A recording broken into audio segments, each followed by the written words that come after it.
Welcome to SU Pod Especially Heinous. I'm Gabe. I'm Tasha. We are on Season 5, Episode 18, Careless.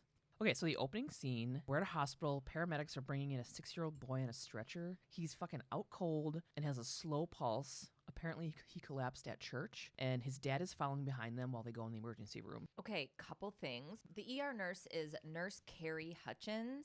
Okay, she plays this character in 13 episodes of SVU.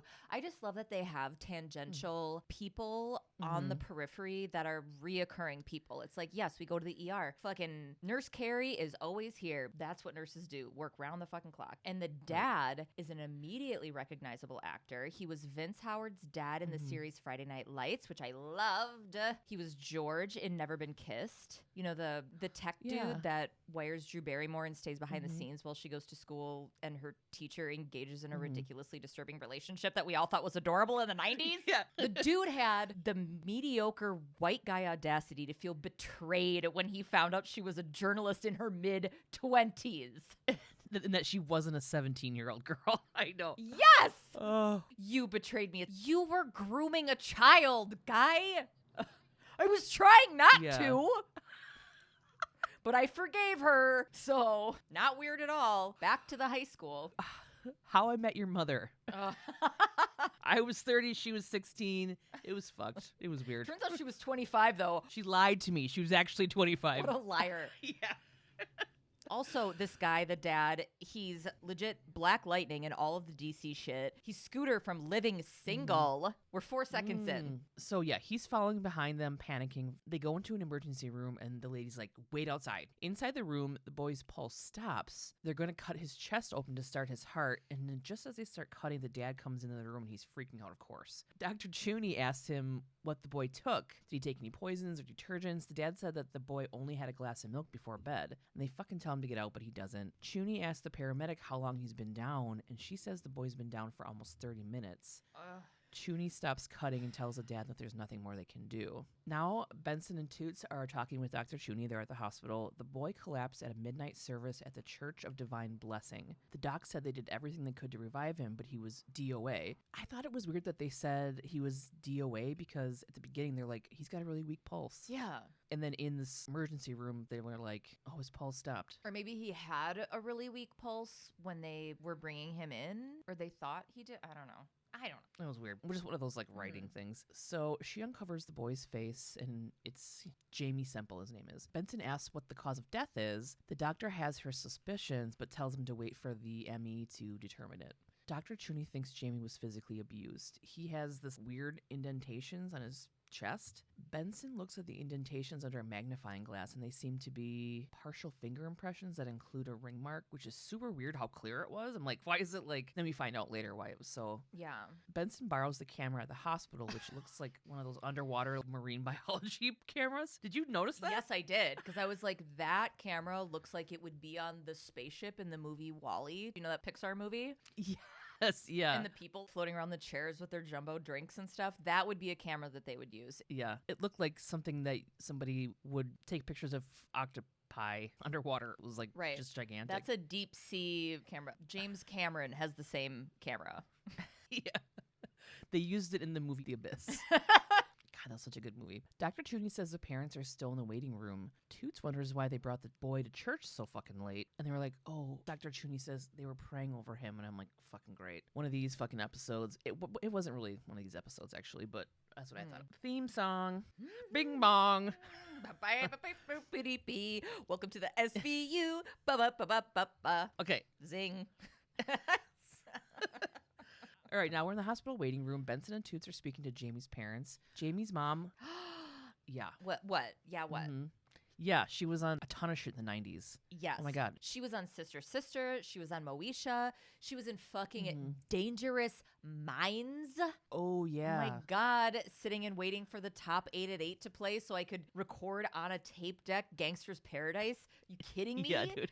And she had a long-running role as Bird on the early aughts show Soul Food. Then she did a ton of TV movies, and she has an adorable little voice. Adorable little face. Oh, she's so cute. She is. So Jamie's mom was working while the dad, Sam, was with Jamie. Sam says Jamie was wild all day. He was throwing fits like he was fucking possessed. So when Jamie finally quieted him down around 11:15 or 11:30, he brought him to the church. Sam thought it would be good if Father Hendry prayed over him. Benson asked Jamie's mom, Lori Ann, if she was okay with that. She tells Benny and Toots that she and Sam are Jamie's foster parents and that his birth mom wanted church to be a part of his life, so they tried to respect that. Sam tells them they were praying with the father. A woman was holding Jamie's hand, and then she couldn't find his pulse. He stopped breathing, and they couldn't wake him up. Benson asks to see their right hands. Neither of them have a ring on. Jamie's mom tells the detectives where the church is, and Toots gives them a card in case they think of anything else. Benny has to be at court soon, so Benny has to book. Toots is going to partner up with Munch and says, it's about time Munch got his bony ass up for some religion. And I was like, ooh, this is a Munch and Toots episode, but it fucking wasn't. Really. Oh. At the Church of the Divine Blessing, Munch and Toots are chatting with Father Hendry. He tells them through the oboe from the 1940s Peter and the Wolf cartoon that Jamie and his dad got lots of comfort at the church. That guy had a fucking baritone voice. That was when I learned what an oboe was. Okay. Hendry tells them Jamie had demons. He would have fits where he would shout, swear, foam at the mouth. Sarcastic atheist Munch asks, and this was the devil's work? The father says medicine couldn't heal him, but their prayers could. Just then we hear a woman's voice. Then why is he dead? Excuse me? Boom. It's Jamie's caseworker, Muriel Plummer. She's standing in the doorway, creeping in on this conversation, and she's very upset. This fucking woman. She always plays like the neurotic. I love her. This is Oh my God. Wait, let me get there. Let me get there. Okay, Christmas cookie. This is Julie Haggerty. Christmas cookie. This is Julie Haggerty. She was in Airplane, Airplane 2, What About Bob, Freddie Got Fingered, Malcolm in the Middle, Happy Endings, Wilfred, New Girl, Grace and Frankie, Family Guy. The comedy list goes on and on, but she is a TNG friendship fucking icon. She plays Ryan Reynolds, a.k.a. Chris Brander's mom, Carol, in the movie Just Friends. Yes. Oh, be yourself. Be yourself. Anyway, she's very serious here. This is fucking SVU, all right? Yeah. Joyce? Joyce? She comes in. She's Jamie's caseworker from ACS, Muriel Plummer, and she's pissed. She found out about Jamie's death from his foster parents and came right down. This fucking father goes, Jamie's in a better place now. Don't get me started on this shit. Muriel doesn't like it either and says the better place is home with his parents. Munch asks her, in her professional opinion, if Jamie was possessed by the devil. He's such a little fuck. Jamie had ADHD, a conduct disorder, and fucking epilepsy, which would explain all of the quote-unquote behaviors, the possession behaviors. She tells them to go talk to Jamie's doctor. So Munch and Toots go to speak with Dr. Engels. We've met him a couple of times before. Engels said Jamie's disorders exacerbated each other, making him a real handful. The doctor worked with him for years. Jamie was in therapy for his ADHD and took medicine for his seizures, and he was improving. While they're having this conversation, they're watching a video of Jamie interacting with Engels and Plummer, his caseworker. Engels tells the detectives that Jamie was really fond of Plummer. They got along really well. And so at this point, I was like, what did she do to him? Engels explained that Jamie's epilepsy was under control, but also says that if he stopped or mixed his meds, he could have died from a seizure. Jamie's foster parents had been educated on how to medicate and how to handle a seizure, but over the past few months, they looked for answers to Jamie's problems, quote, elsewhere. Barf. A month ago, Engels told Sam, the foster dad, to leave the church or leave Engels' practice, and they chose to stick with the church. Ew. And I was like, this is fucking triggering. Back at the precinct, Daddy and the kids catch up on the case deets. What? I love that. It was funny. It was just wild. Cragen reads in the file that Doc Engels noted that the COD could have been an epileptic seizure. Stabler thinks Jamie is dead because he wasn't medicated and his parents used faith healing. Okay, did Christopher Maloney have a time where he was dyeing his hair dark? Because did you not clock that? I did not. That shit was black. Like you couldn't see through it at all. It was like visibly darker. Oh my God. So like he was trying that on for a minute or something. I cannot wait to see next episode just to see if it's still there. Because shit was thinning a little bit, you mean? Like last episode I saw him when he was like, you did the right thing. I could see through his hair. And then this, I was like, his hair was black. Okay, so this is my assumption. with that, and it's all based on housewives. In this episode of Real Housewives of New Jersey, Teresa Giudice's brother, Joe Gorga, gets in a fight with her husband, now ex-husband, Joe Giudice. They like attack each other and they get in this physical altercation. When they get done, they're like, oh my God, there's like black smears everywhere. What are all these smears all over the place? And Joe Gorga's wife, Melissa, runs his hat over and he puts his hat on really fast. He used spray in his hair to like color his scalp darker so that you couldn't see his hair thinning. And then he ended up admitting it later. So I wonder if it was something like that. Yeah, it had to have been because it looked thicker. And so I was like, I wonder if he was like trying that on for a little bit before he went full, I'm a bald guy. Yeah, I know. Joey Gorga did the same thing. He ended up shaving his head like the next season. Hi to any of you Bravo listeners. Bald boys. No, there was somebody who mentioned the pod in a Housewives Facebook group that I'm in. And I'm like, oh my God, hi. And she's like, fuck Gabe. She didn't say fuck Gabe. She was just like, keep bringing it up. So I was like, Gabe hates when I talk about Housewives. And she's like, I love it. Okay. Whispering Aileen's. She's like, fuck Gabe. Fucking kill her. Take that Muriel knife. Fucking stab her in the throat next time you see her. Keep talking about housewives. HW for life. Turn it into a Housewives podcast. Okay. Kwong starts explaining the lore of faith healing and how people don't get the results they want from doctors, so they turn to God. Jamie was never going to not have epilepsy, but the guy who went to seminary school, not medical school, can promise them a bullshit cure, so they're like, we'll try that. Then when it doesn't fix it, he can call that the Lord's will. Ugh. Benny thinks Lorianne didn't buy into the church, though. Cragen wants the marks on Jamie's chest explained. Remember the finger and ring impressions that were there? Stabler brings up a Milwaukee case where a boy was held down at a church during a prayer session, which could explain the markings.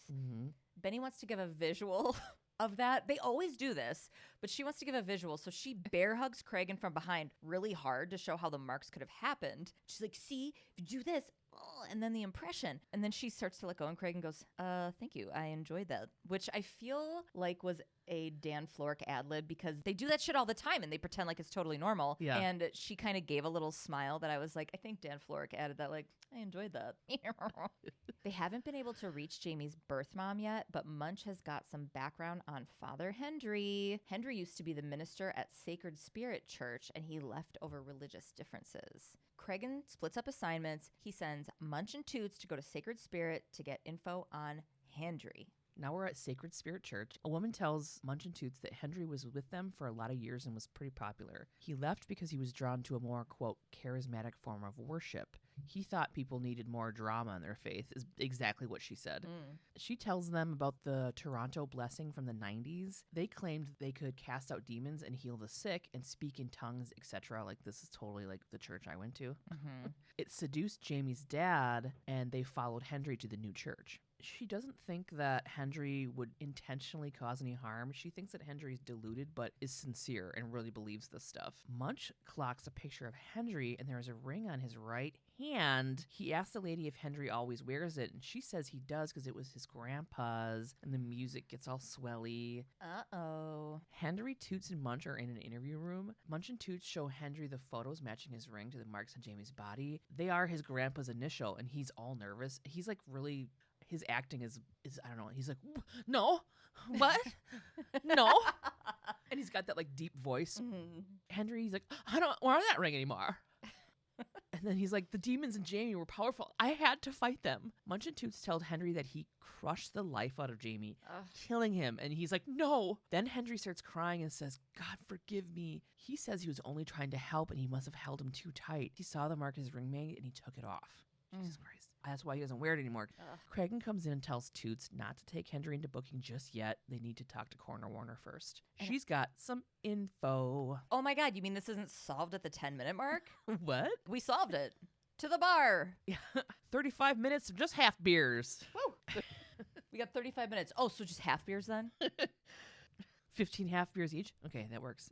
Now we're at Coroner Warner's office. She shows Munch and Toots some autopsy findings. Microscopic cotton fibers were found in Jamie's lungs and stomach, along with traces of foam, rubber, and fire retardant. He could have been smothered with a cushion or a cheap pillow. Jamie's impressions from the ring are super deep and clear. That would not have happened with living skin. See, I knew that was weird. I know. That was the first thing I thought in the beginning, too. I'm like, why would they be there? Unless it was a postmortem thing. But then they said the shallow fucking pulse. They fucked yeah, it that up. was a They fucked up. mhm. Fucking Jeremy. Ugh. Quit finger banging this fucking episode. So Jamie had been dead for an hour or so when he got to the church. What? CSI and the detectives are searching the Dufoy residence. Munch and Toots are in Jamie's room, and Lorianne is in there with them, but Sam's out making funeral arrangements. Toots pulls a fresh pillowcase off Jamie's pillow, which is made of foam, and finds a big old bite mark on it. Munch finds blood on Jamie's mattress. Lorianne says it couldn't be blood. Jamie must have spilled chocolate milk or something. Oh, well, we'll just take you at your word. We're not going to get it tested or anything. Like, come on. She can't believe they think that she or her husband could have hurt Jamie. CSU Ryan Lush Green Rolling Irish Hills O'Halloran comes in with a pillowcase from the trash. It's got tear marks that match the bite marks on the pillow Toots found. Just They hold it up and he's like, a perfect match. A perfect match. perfect match. To the bar. To the pub. To the bar. To the pub. Half beers on me. Your old friend O'Halloran. I'm Irish. We drink full beers around here. Just then, Sam the dad comes in and asks, what's going on? And we can barely hear Toots over the goddamn violins, but he says, we just found your murder weapon. I'm talking about this pillow. Perfect match. Precinct interview rooms. Toots has Daddy Sam and Munch has Mama Lorianne. Okay? Sam tells Toots that Jamie was asleep when they took him to the church, saying that after one of his fits, it's like he's in a coma, but he always wakes up. Toots says Jamie had been suffocated with a pillow, and Sam's tearing up and says that's impossible because he would never hurt Jamie. Then Toots asks about the bite marks on the pillow. Cut to the interview room with Lorianne. They're doing that thing where, they ask a question and then they're asking the same exact question in the other room, so then the other person that they're not talking to answers. It's very cool. It's very cool camera fucking work. It keeps you engaged. I hate myself. Yeah. Cut to the interview room with Lorianne. She says when Jamie has a fit, he goes crazy and will bite anything within reach. Munch says that doesn't explain the foam and fibers they found in Jamie's lungs, but she does not believe him that that's what they found. Like, she thinks he's copping her, which, reasonable. Cut to Sam. Toots slaps the pic of those very things on the table. Wild how these conversations line up so well. Do you think they're like, in their head, like, 1, 2, 5? Like they're all like, they have it choreographed. A 5, 6, 7, 8. They tap on the walls. He accuses Sam of smothering Jamie. You were at the end of your rope. You held the pillow over his face until he stopped moving. Sam is really crying now, begging Toots to stop, saying he loved Jamie. Says Toots. You killed him and you took him to the church to cover it up. Cut to Lorianne. She says Sam would never hurt Jamie. Well, in response to that, Munch brings up the phone records. Sam called her around 11 p.m. that night because Jamie was out of control. She couldn't leave work because she had customers. Cut back to Sam. He's crying, saying he only wanted Jamie to be still. Then he stopped moving. Oh my God. Hendry had woken Jamie up before. They thought he could do it again. So that's why they took him to the church. Lorianne busts into the room and tells Sam not to say anything else. They're getting a fucking lawyer. Too late. Or is it? Detective Me says, because he never directly said he put the pillow on his face. So I'm like, are they going to wiggle in there? Wiggle in there. That's what I said. Sam keeps crying and saying, I tried so hard not to hurt him, and that he's sorry. I believe Sam is genuinely sorry. At this point, I'm like, oh my God, did he accidentally kill him? But like, I believe that he really loved him. In the squad room now, Novak, Huang, and Toots are going over all the info. Toots tells Novak that Sam had brought Jamie into Hendry after he had a seizure in the past and was in postictal shock, which is a semi-comatose state. So Hendry wouldn't have necessarily known that Jamie was already dead when they brought him in this time. Cragen comes in. Jamie's birth mom is there, and he wants to know what he can tell her. Novak says he can tell her that they just caught Jamie's killer. All right, cut to Cragen's office. Jamie's birth mom is in there crying super hard. She's fucking super pissed, of course. Bitch, she was also on Living Single and Encino Man. Oh my God. Okay, yeah. Yeah. I was like, I know this chick. She crushed this scene. Yeah. Yeah. She's wondering why she wasn't told about what happened to Jamie. Toot says that they tried to call her, but her phone was disconnected. But she said she fucking learned about it on TV. And then Toots is like, didn't ACS contact you? And she's like, where do you think this all fucking started? Who do you think took Jamie from me and put him with those freaks? Cragen tells her that if she has any info on Sam and Lorianne, she needs to tell him. She says that Jamie told her that they hurt him. She reported that to his caseworker, Plummer, but Plummer didn't do anything about it. She just went and saw the notebook with her son and his friends. She's like, remember that from the Honey, movie? don't you drive a Range Rover? Aren't those bad for the environment?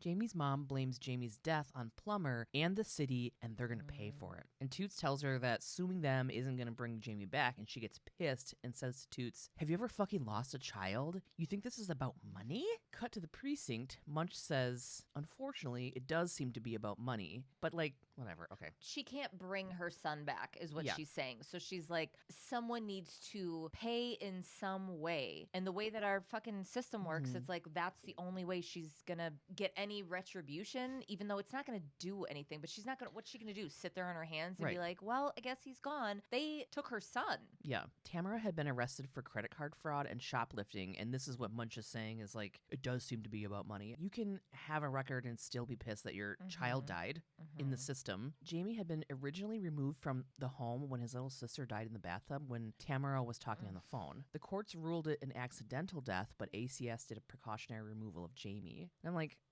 that sucks. I mean, I wonder what happens like IRL with stuff like that. Yeah, I don't know. Because it's so, like, in my experience with CPS in Wisconsin, it is so difficult to get a kid pulled, even if it's like a temporary, they're like, oh, we're just doing this precautionary, whatever. If it was ruled accidental, it just doesn't make sense that it would be like, well, just in case, you know, like, for an investigation, like that's not how that they would maybe set up where they're doing visits and investigating, but taking him out of the home, I don't know. I mean, they already did investigate and it was ruled accidental. So it's weird to me. Novak says they need to check out ACS just in case, because if ACS is liable, that means their case against Sam could be weakened. So now we're at the Administration for Children's Services, ACS. Novak and Toots speak with Plummer. She tells them that Tamara has tried to sue ACS before and hasn't been successful. She's that social worker that's like, oh, the mom cares. What a bitch, you know?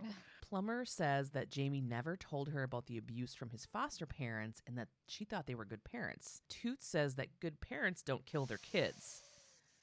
You know? Plummer then says that Sam probably snapped because Jamie was difficult to deal with, which I was like, blink, blink. I mean, and isn't that what Sam, one, already said? And two, are you using that as an excuse? She says that she never saw any evidence at all that Sam was unstable. Plummer also says when she visited, Jamie was always happy, clean, and seemed pretty fond of his foster parents. Plummer says that Sam doesn't work. He took care of Jamie and Lorianne brought in the money. So they were married really young. Apparently Sam was a college basketball starter and was about to be drafted to the NBA, but had a knee injury that, quote, put an end to the dreams, and Lorianne stood by him. At this time, Toots gets a call and walks off. Plummer tries to give Novak Jamie's case file, but Novak says she can't take it without getting a subpoena first, and then Plummer's like, well, it's here whenever you need it. By the book. Toots comes back and says that the call was from the crime lab. They got something for them to check out. We better get over there. Toots and Novak go to the crime lab to get updates from the Taro technician, Miguel. Miguel checked the perfectly grill-marked LUDs. Before Sam called Lorianne, he called the child abuse hotline and the call was recorded. So they listen to the call, and in it, Sam is saying that he can't deal with Jamie anymore, and you can hear Jamie screaming in the background and breaking shit and whatever. And Sam's like freaking out. He's like, help me. Yeah. The hotline employee tells him if he's not calling to report child abuse, he needs to call his caseworker. But Sam says that Plummer never answers, and he wants Jamie out of the house now. This is an emergency situation. I can't get a hold of that bitch. Sam's phone records show that he had tried to call Plummer 4 times the day Jamie died, and all of the calls were longer than 20 seconds. This means that he either talked to Plummer or left voicemails. Toots thinks that it's very interesting that Plummer never mentioned any of those calls to them. The way he says it, he's like, that's that's interesting. You know how Toots. Yeah, it's all iced tea. I don't do a good Toots. That's interesting. Novak is going to put a rush on the subpoena for records and wants Toots to get all of Plummer's case files. We'll see what else she forgot to tell us. Oh, I bet it's something. I bet there's something she didn't say. Something to move the plot along? Maybe. Perhaps. Tyra Miguel, Munch, and Toots look through Plummer's records on her computer. Plummer recorded that she visited Jamie every month, but that information was all put into the system yesterday. This means that she altered the files or went into them the day before when Novak and Toots came by. Just then Plummer comes in, and I busted out laughing at this point because I thought they had the computer in the Taru lab, but they're just sitting at her desk in the office. Yeah. She's like, what are you doing? Yeah, she comes in, she's like, oh my God, my sack lunch. She knocked it on the floor. I don't know. And everybody else in the office is just politely working and rubbernecking the detectives. Anyway, she comes in fucking pissed. She's like, what are you doing? I gave you everything you need. And Munch is like, yeah, you know, we thought it was super cool to see how you input 6 months of records in one day. So she says she was checking the files for the subpoena to make sure that everything was just tidied up. Not cool, lady. Munch arrests her for tampering with public records, and Toots adds that she's also being arrested for reckless endangerment in the death of Jamie. We go to Craig and Novak walking and talking on the bustling New York City streets. It's scarf season, friends, and these two are no exception. Scarf them up! Okay. Slop them up! Yeah. So they're doing this walk and talk. Cragen says that Plummer's arrest will make it harder to convict Sam because he could blame Plummer and he'll get off with nothing. The reasoning here is that Sam asked for help but wasn't given any. Novak's got to figure out who to try first. She doesn't want to plead Sam out because he fucking killed a kid. Yeah. If she tries him first, she can't have Plummer testify without incriminating herself, but Novak doesn't want to give her immunity. Ugh, what a rock and a hard place. She decides that she needs to catch the little fish before the big one and heads off to schedule Plummer's court date before anything else can happen. Now in the office of the district attorney, Plummer's lawyer, Carolyn Maddox, and Novak speak about Plummer's case.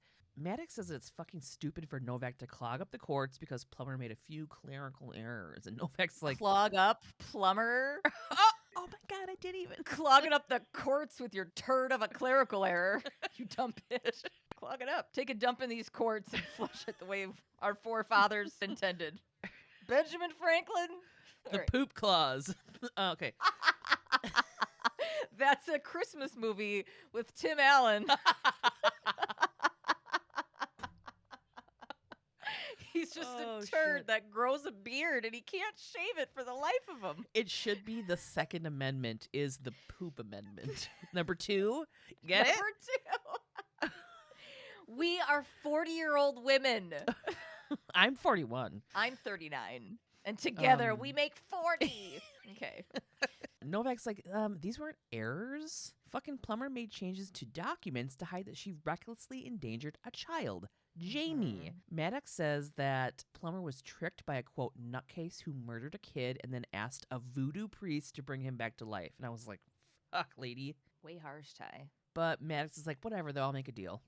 A year of probation for falsifying records and all other charges dropped. And Novak's like, no thanks. She wants Plummer to plead guilty to felony reckless endangerment. Then Maddox gives Novak a motion to dismiss the endangerment charge against Plummer based on the 14th Amendment, the due process clause. Maddox is like, I'll see you at the hearing. All right, now we're at the hearing. Maddox argues that due process clause does not require a state agency to protect citizens from private violence and says, therefore, there is no case against Plummer. Novak says that the ruling also says that, quote, a state agency isn't required to protect its citizens against violence and other mishaps that are, and she quotes, not attributable to the conduct of its employees. Plummer definitely had a part in Jamie's death because of her negligence. And then the judge is like, Maddox, dude, your shit is like helping Novak here. Maddox says that, no, Novak is actually misreading the Constitution. What it says What is this, the Bible? Yeah. If Plummer is found culpable, then who is next? And goes on to argue things like, what about firefighters that don't save somebody from getting burned or a cop failing to prevent a homicide? And I'm like, what? I mean, it's I can see the logic in a way because it's like these people were vetted. She, quote unquote, did her job, which to say that she actually visited, like that's where that gets tripped up, is that she fucked with the But if a paperwork. firefighter goes to a fire and is not able to save a person, that isn't like them failing to do their, it's I think it's way different. I mean, I agree with you, but I can also see where they're just trying to put a little slip of, Yeah. I mean, Mhm. fucking crazier shit has happened in the legal system, and that's why that little tiny shit can get brought up. Look what could happen. Look what could blow up. What is that called? The slippery slope Mhm. fallacy. Oh, yeah. And it's used all the time in legal arguments. Yeah. That's why it's such a huge deal when any precedent gets set. Right. Novak's like, Your Honor, that's a fucking reach. Some cases have attributed a kid in foster care as being pretty much the same as a prisoner in the state custody, and therefore, state officials like Plummer are not only liable for the harm of the child suffers, but also for failing to act where there is potential harm. The judge agrees with Novak and rules that Plummer has to stand trial. Night, night, bitch. Go to bed. Now we're in the trial. Slap him up. Scarf him up. Sam is on the stand. Novak is talking to him.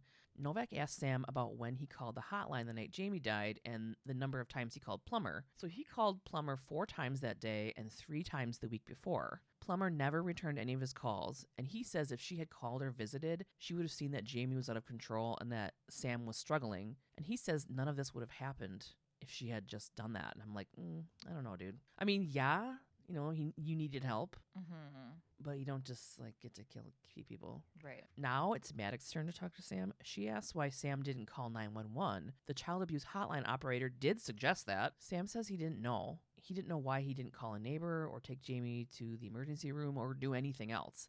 And then Sam's like, I also thought I could handle the situation. And then Maddox says, how? By smothering Jamie with a pillow? Obviously, it's an objection from Novak. Maddox says that this argues credibility and that the jury has the right to know that Sam is facing criminal charges for the death of Jamie and therefore has an excellent motive to lie. And the judge is like, I'll allow it and fucking, you need to answer the question, Sam. Sam asserts his Fifth Amendment right against self-incrimination, and then Maddox is like, rolls her eyes and has no other questions. She hates Not- that someone else is trying to use the Constitution. Right. I mean, all that does, though, is like tell people that you're whatever. I know, but it's I know. technically. I know, and then it's like, then you have like 12 people that are like just regular idiots like us that are like, I know what that means. I know what that. I was just. I know what that Yeah. means. Strike it from the record. Right. Okay. Mm-hmm. Pretend like you didn't hear that. Okay. There's some guy in the fucking 8th seat fucking chugging a Four Loko or whatever. Like, I'm going to solve this case. Oh my God, you guys! If you haven't fucking watched Jury Duty yet, Yeah, right. I swear, no, that's your memory. No, I can't take your memory.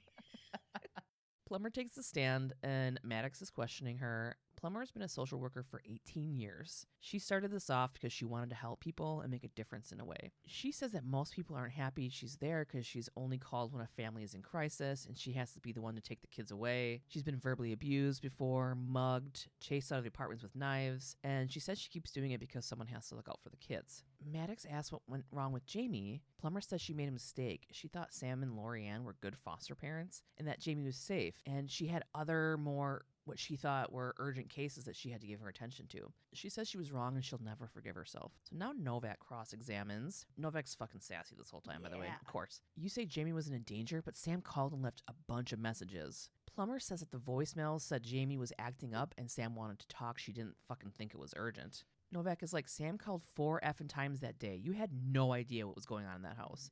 You hadn't visited in months. You fucking forgot about Jamie. Plummer's angry and says she cared about Jamie. She said she didn't call back because she had a more urgent case. Novak is like, I thought you cared about Jamie. What fucking case was so important? Then the music gets all swelly. Plummer's eyes get all watery and she's like, a father came home from prison and beat his wife to death with a hammer. Then he killed himself in front of his 2 children. That's what I was working on. That's why I didn't return Sam's calls that day. I made a terrible mistake, but don't accuse me of not caring. And then Novak's face was like, nothing further. No further questions. I'm gonna keep this sassy tone because I don't know how to circle back from it. Right. So Maddox speaks to the jury. She outlines how hard it is to be a social worker and how bogged down Plummer was with 20 cases when the recommended load is 12, which this is true. Like, constant. Maddox says the system is weighed down. It's so fucking true, but like, yeah, totally cops need tanks. Like, fuck off.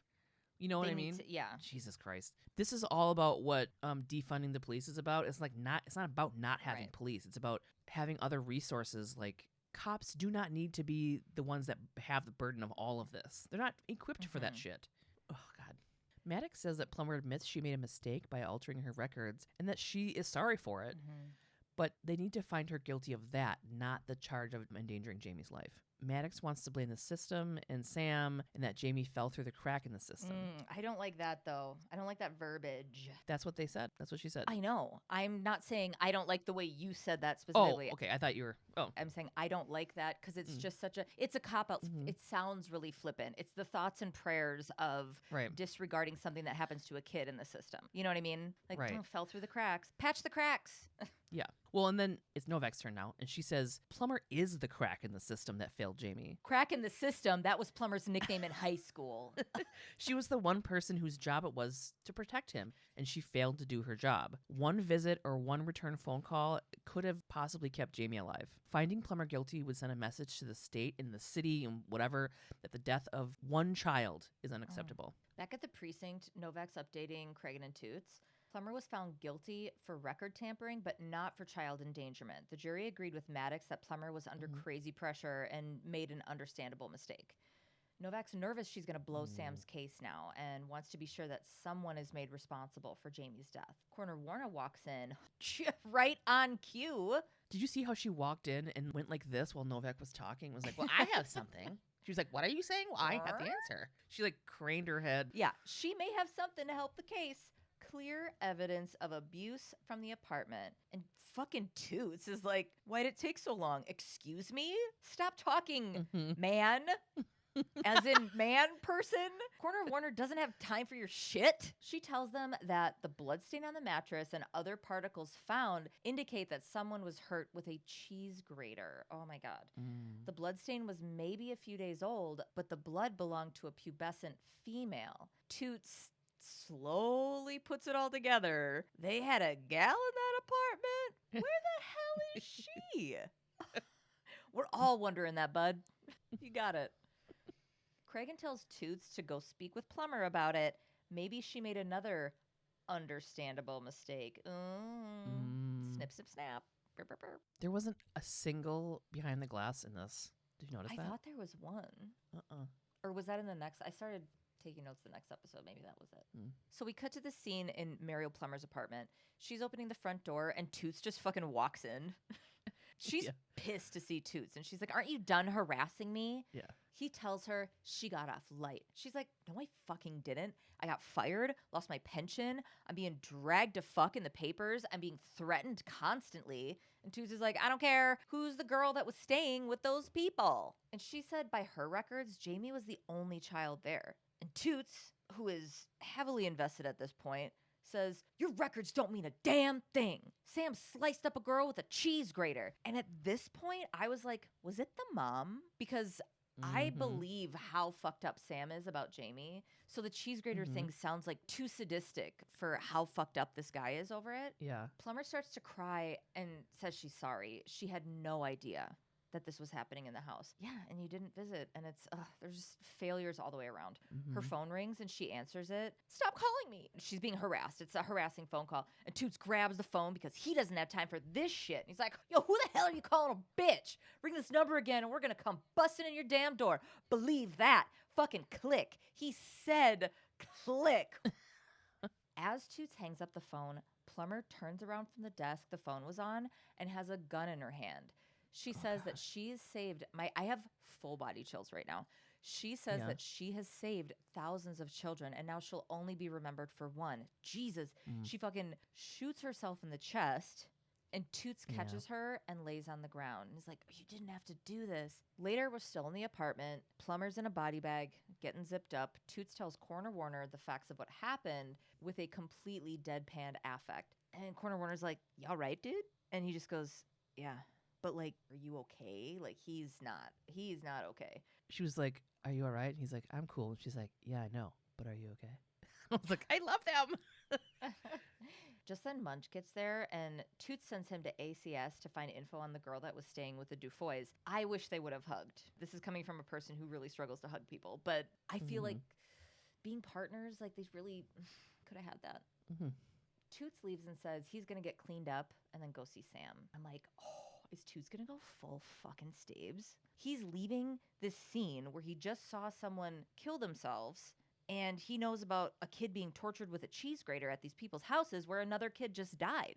Like, you can only get to so much before that Staler tea kettle starts screaming. Mm-hmm. So now we're at Rikers Island. Sam and his lawyer are there. Sam tells Toots he doesn't know what he's talking about, of course. Toots tells Sam that people who say that usually do know what they're talking about. You stupid bitch.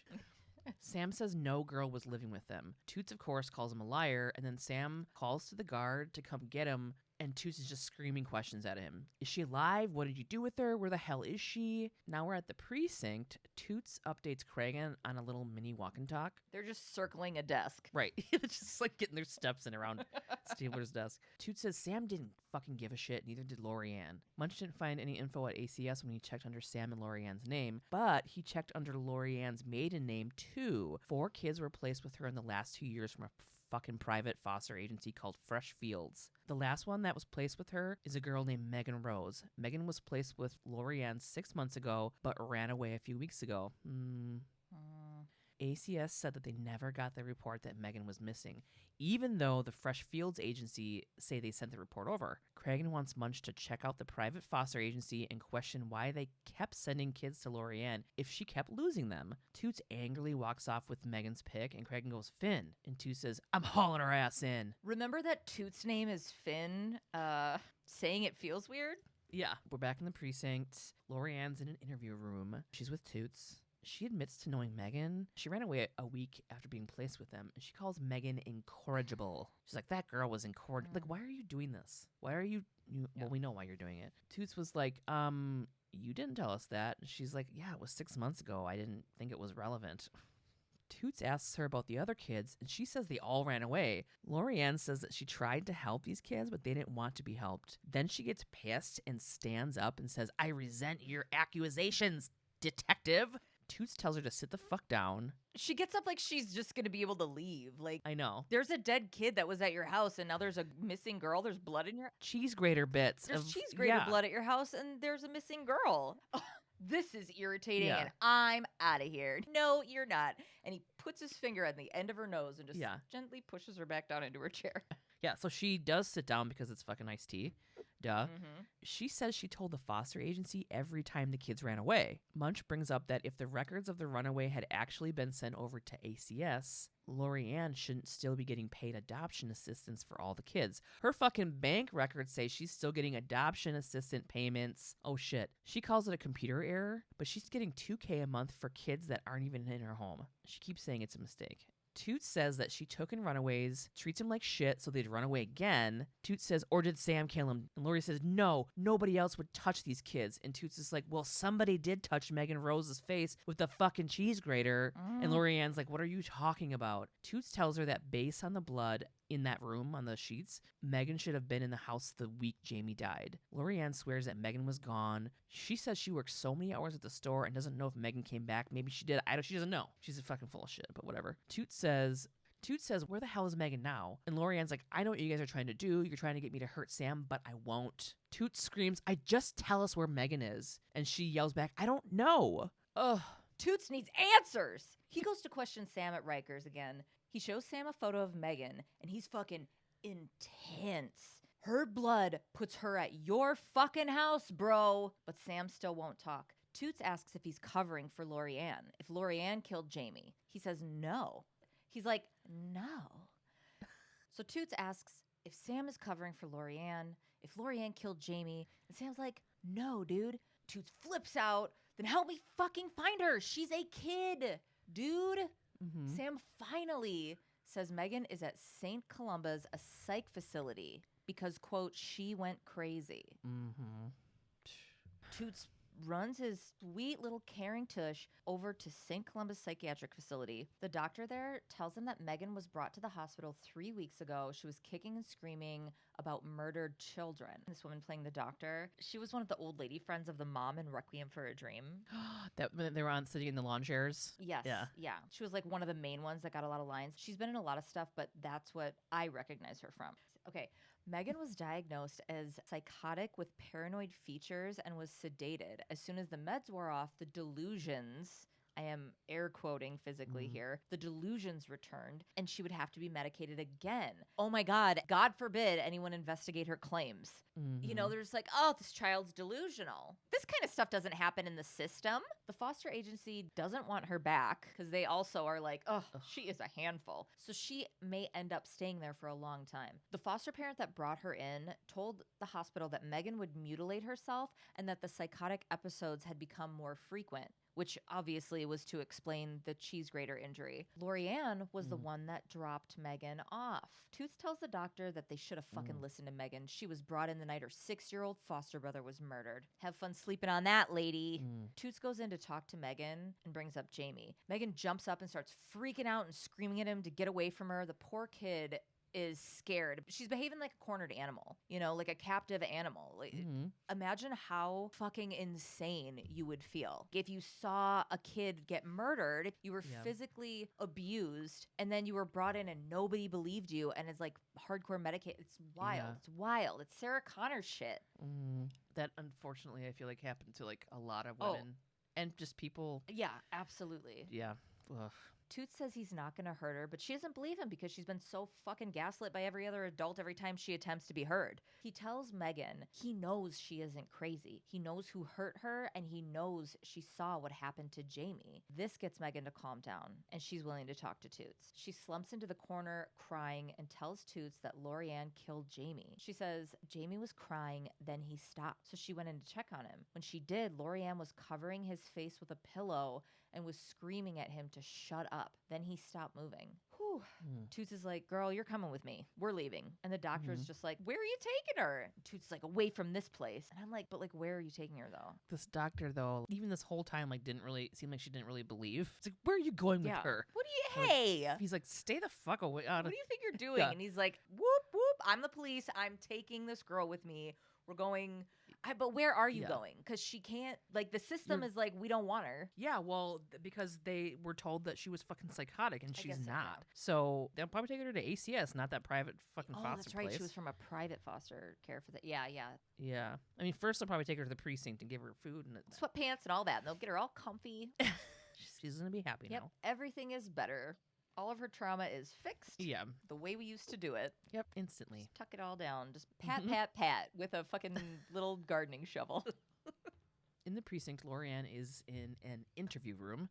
Toots walks in and says he has good news. They found Megan. She's like, oh, good. I hope she's doing good. Toots says, that was pretty slick of you to hide a murder witness in a, quote, loony bin. Lorianne says that Megan was obviously disturbed. Toots says Megan wasn't that disturbed because she told him what happened. He tells Lorianne that Megan told him that she saw her, as in Lorianne, kill Jamie. Lorianne tells Toots that Megan is lying, then says, who do you think a jury's going to believe, me or some teenage delinquent?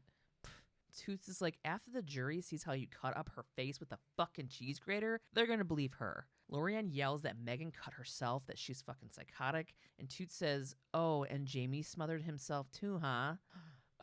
And then Lorianne says, no, that was my loser husband who did that. I've heard enough. I'm going home. What are you talking about, you stupid? Stop acting like you can just leave. She gets up to leave, but then Sam comes out from behind the glass. Maybe that's why we thought there was behind the glass, but they weren't behind there looking. I know all of your rules. Okay. He says he watched Lorianne through the two-way glass window thingy and that she told him it was an accident. He's like, you wouldn't believe what's back there.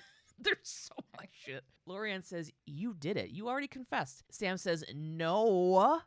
I could never hurt Jamie. I wanted him to be our fucking son. Then he kind of like realizes how fucked up Lorianne is and says, you killed him and I'm not going to protect you anymore. And Lorianne says, protect me? You never protected me. You promised me everything and gave me nothing. I wasted my life on you. Because remember, he was supposed to be sports and he's not. Sports, yeah. Sam is shocked and says, I loved you, Lorianne. I believed your lies. I let you hurt those kids. And then Lorianne yells, you weak son of a bitch. Sam says, you don't give a damn about anyone. Munch reads Lorianne her rights and arrests her for Jamie's murder. After Lorianne is removed, Cregan asks Toots if he's okay. He says he's cool and looks at the ground. What's going to happen to fucking Sam. I don't know, whatever. Anyways, Toyota, end of episode. Yeah, Toots is like, I'm cool, dude. And I'm like, Toy, no, he's not.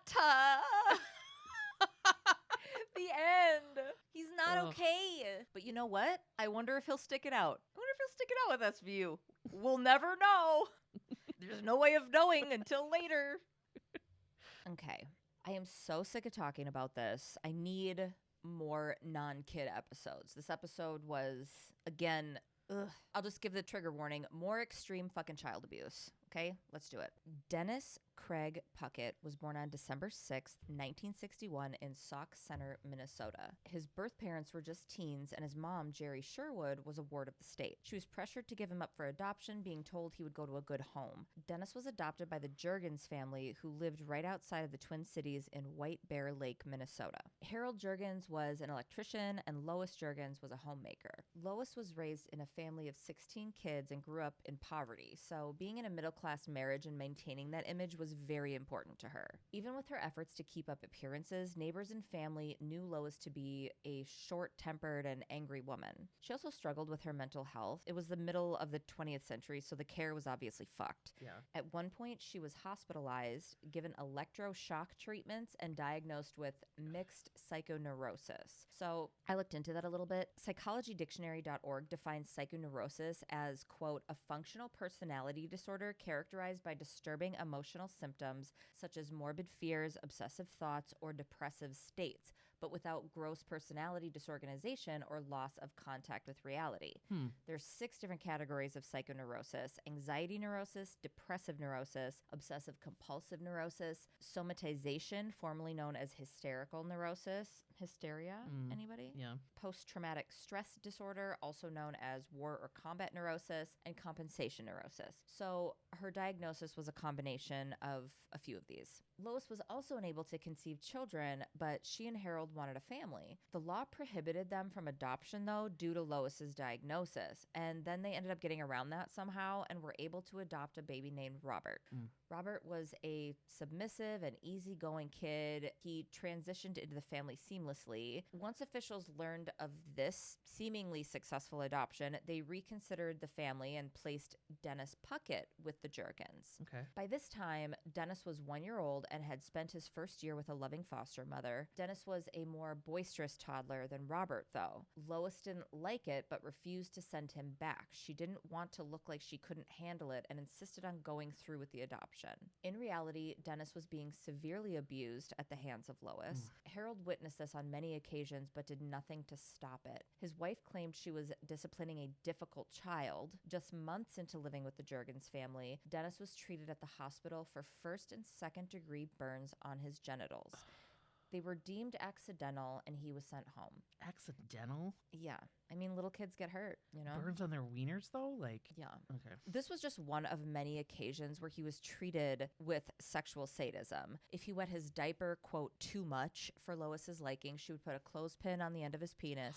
She would also bite his genitals to the point of scarring. What?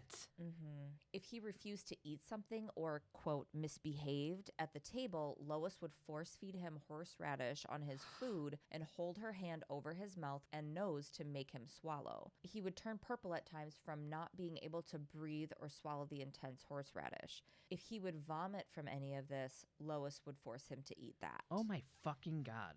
She nicknamed him Sloppy Fat and would often severely starve Dennis, who was of average weight and build for his age. Dennis only gained 3 pounds between the ages of 1 and 3.5. Holy shit. She would tie him to the bed, beat him frequently, tie him to the toilet, etc. All of these different things in the name of discipline. She once made him kneel on a broomstick until he could perfectly recite the rosary. He was 2. People noticed how Dennis was being treated and would occasionally mention it to Lois, like, hey, don't you think that's a little much? She was unapologetic in her, quote, discipline techniques. Remember, this was the 60s, and as we learned in the Dave Pelzer Chaser, the term child abuse wasn't even really a thing. Yeah. Dennis couldn't meet her expectations as far as she was concerned, and this was her training him. She also made it very clear not to fuck with her to those around her. People were afraid of her, and she was pretty liberal with the threats. There was even speculation that she was responsible for the fire at Harold's parents' place, which killed her mother-in-law. mother-in-law. Jeez. They never really got along, so. Okay. Dennis's older adopted brother, Robert, almost always was a witness to this abuse, but avoided it himself by somehow pleasing Lois. Now, of course, he wasn't treated perfectly either. Right. It wasn't... Just like with the Pelzer thing, they will pick one kid. Yeah, but she was angry to everyone, but really hyper-focused on Dennis. Yeah. In April of 1965, there was a huge flood in the area from the overflowing of the Mississippi River and whatever else. It was springtime. That usually happens if there's a lot of snow, whatever. It flooded the Jurgens home, and this amplified Lois's rage, which was always directed at Dennis. And in the early morning hours of April 11th, Dennis died. He was 3.5 years old. His autopsy report revealed not only a tiny body covered in cuts and bruises, but also his cause of death, peritonitis, which is inflammation of the peritoneum, normally caused by a bacterial infection, either through the blood or after rupture of an abdominal organ. There was perforation found in his small bowel, deemed a result from the physical abuse inflicted on him by Lois.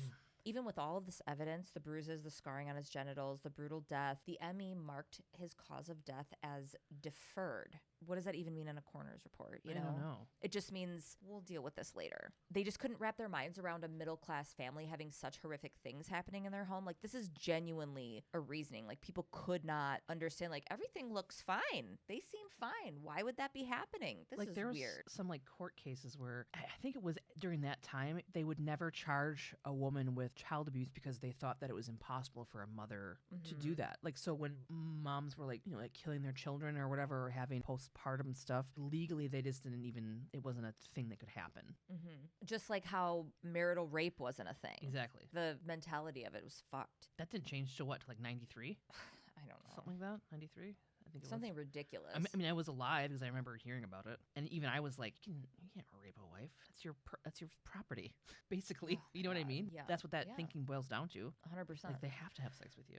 So Lois was not charged with Dennis's murder, but Robert was taken out of the Jurgens home. Years later, the couple regained custody of Robert and adopted 4 siblings from Kentucky. They went through different channels and somehow were able to do this. Yeah, they didn't keep track like they do now, the internet and stuff. Yeah. Then Harold and Lois relocated the family to Stillwater, Minnesota. I have family there.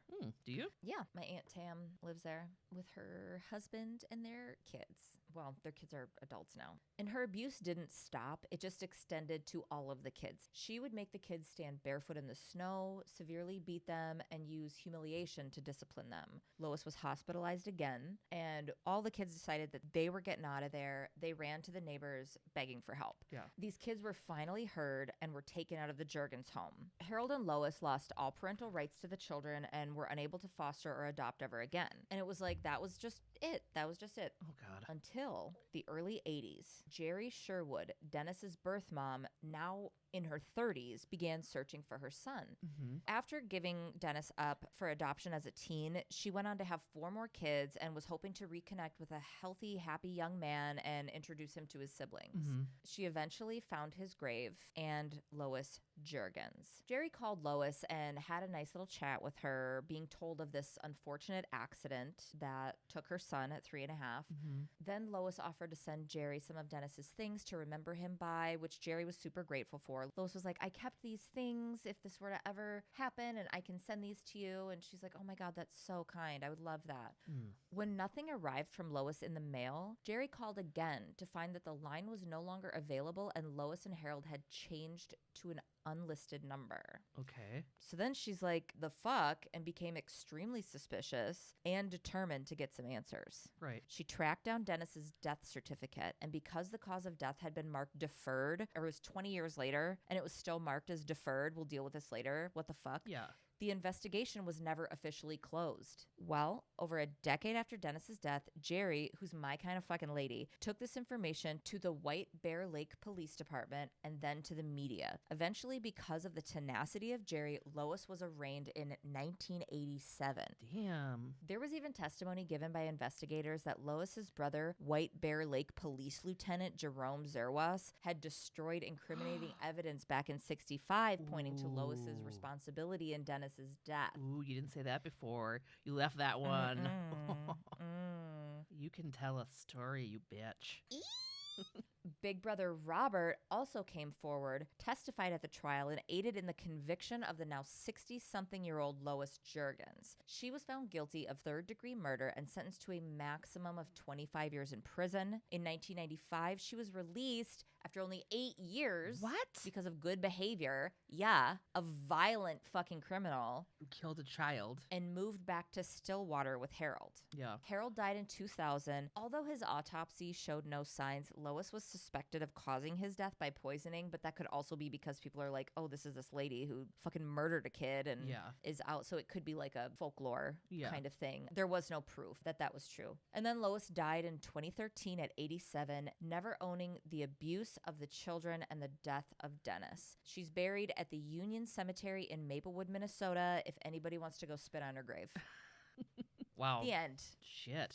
I always say this. I'm like, how do I not know about this? Yeah. Especially it being in Minnesota. It's like right there. All right. Next week we have season 5, episode 19, Sick. Oh. Okay. So a kid makes disturbing rape and murder threats online. He accuses a billionaire toy maker of sexual abuse, and his parents were maybe paid to keep quiet. It sounds like some Michael Jackson shit. It definitely is. And we already covered Michael Jackson.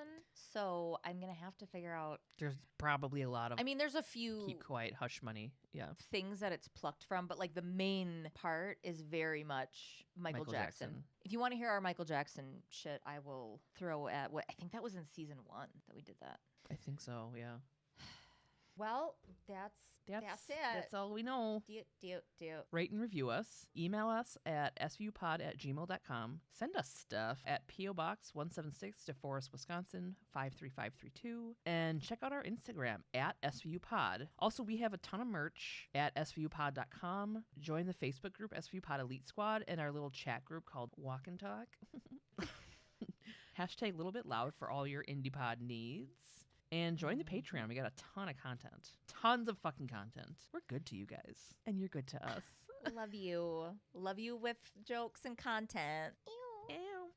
So Cynthia sent a message and she made a suggestion that we could do a little segment in intermesh episodes, or I was thinking in like Friendship Boat episodes where we do, you know how like Dr. Laura or Dear Abby or any of those people. Dan Savage. Yeah. Savage Love. And she suggested we do something like that. And I don't know. I think that's so fun. I would love people to like say like, what would you guys do if, and then we could answer it. Yeah. It'd be fun. Hey, T&G, my husband cheated on me. Like, what should I do? And we'd be like, kill him.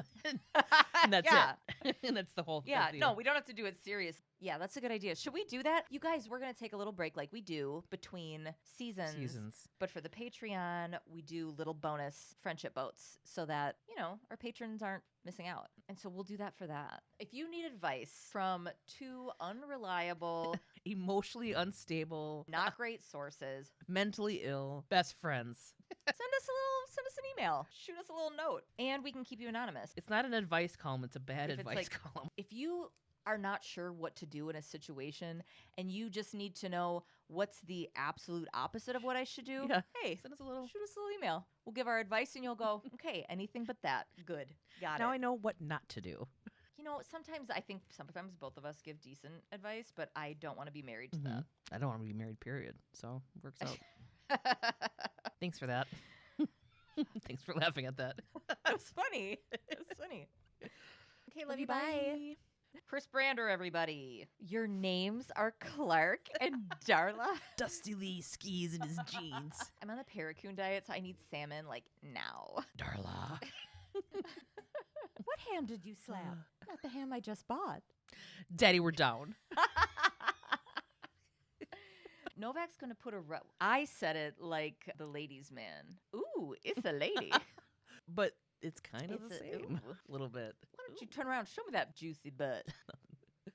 And to our Elite Squad patrons, Sonia W., Marissa M., Elkie H., Annie G., Mary D., Andrew, Rebecca D., Miranda B., Shelby W., Miranda B., Shelby W., Lex, Emily T., Kayla W., Mallory G., Bonita R., Marin, Vanessa, Amy P., Melanie G., Courtney W., Ursula S., Kate H., Uyanga, Kayla J., Catherine M., Kate P., Jessica S., Nicole M., Acacia V., Katarina G., me. Danielle W, Kelsey D, Jana M, Joshua H, Tammy J, Bear. Crystal, Lucy M, Trisha S, Sam D, Mac Attack, Casey W, Abby W, Alexis J, Lauren T, Kaylin B, Camille Z, Nisha G, Maggie D, Kaylin, KDM, Eliza W, Crystal B, Jessica P, Zon and J, Nada M, Sin, Christina D, Madison H, Emily.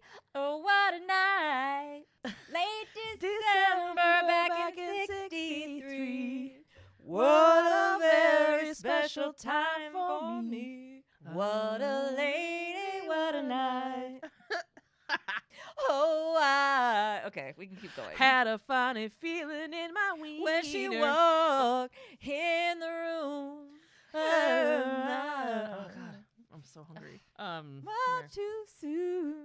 Victoria B, Scout G, Oh, what a night. Melissa M, Desiree D, Drew B, Amberly C, Louise M, Sapphire, Monica K, Katie S, Trish S, no relation, Angela D, Brenna T, Andrea M, Natasha S, Tashi E, Andrea H, Miranda B, Al H.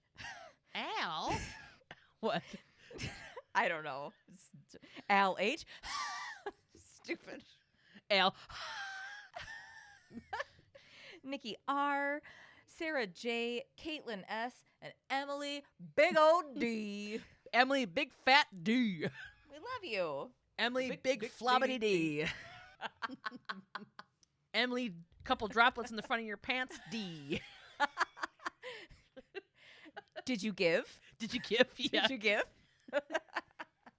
No, these pants, they come like that. Hold the door. Hey, we love and appreciate you guys. Thank you so much for joining and fucking helping us be able to do what we love to do. And you guys are great. Oh, what a night. Back in